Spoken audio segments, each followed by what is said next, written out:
আপনি কি জানেন বিশ্বের অনেক দেশে এখন প্লাস্টিক বোতলে ডিজেল বিক্রি করা হচ্ছে?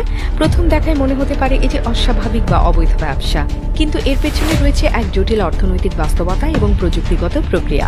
উন্নয়নশীল অনেক দেশে বড় বড় পেট্রোল পাম্প বা তেল কোম্পানির বাইরে স্থানীয় পর্যায়ে ডিজেল বিক্রির জন্য এ ধরনের পদ্ধতি ব্যবহার করা হচ্ছে, বিশেষত যেখানে মানুষ সহজে ফুয়েল স্টেশন পায় না বা ছোট আকারে জ্বালানি কেনে, সেখানে প্লাস্টিক বোতলে ডিজেল বিক্রি এক পরিচিত দৃশ্য। এই ডিজেল সাধারণত সরাসরি পাম্প থেকে সংগ্রহ করা হয় না।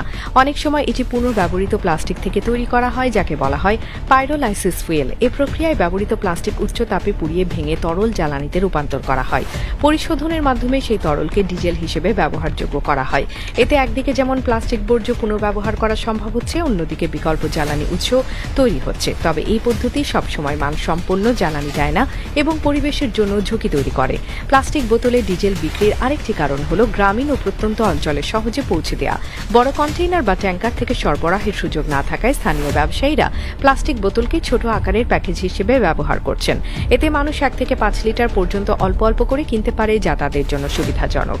যেমন কৃষকরা তাদের সেচ পাম্প চালানোর জন্য বা ক্ষুদ্র ব্যবসায়ীরা জেনারেটর চালানোর জন্য এসব ডিজেল ব্যবহার করে। অর্থনৈতিক দিক থেকে এটি অনেকের জন্য লাভজনক হলেও ভোক্তাদের জন্য ঝুঁকিপূর্ণ, কারণ প্লাস্টিক বোতল কখনোই জ্বালানি সংরক্ষণের জন্য নিরাপদ নয়। এতে সহজে আগুন লাগতে পারে এবং দীর্ঘ সময় ধরে সংরক্ষণ করলে জ্বালানির মানও নষ্ট হয়।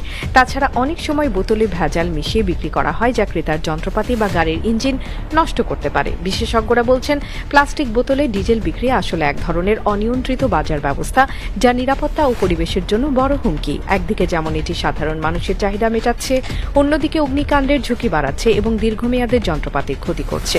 অনেক দেশে এ ধরনের বিক্রয় আইনগতভাবে নিষিদ্ধ, তবে নিয়ন্ত্রণের অভাবে তা চালু রয়েছে।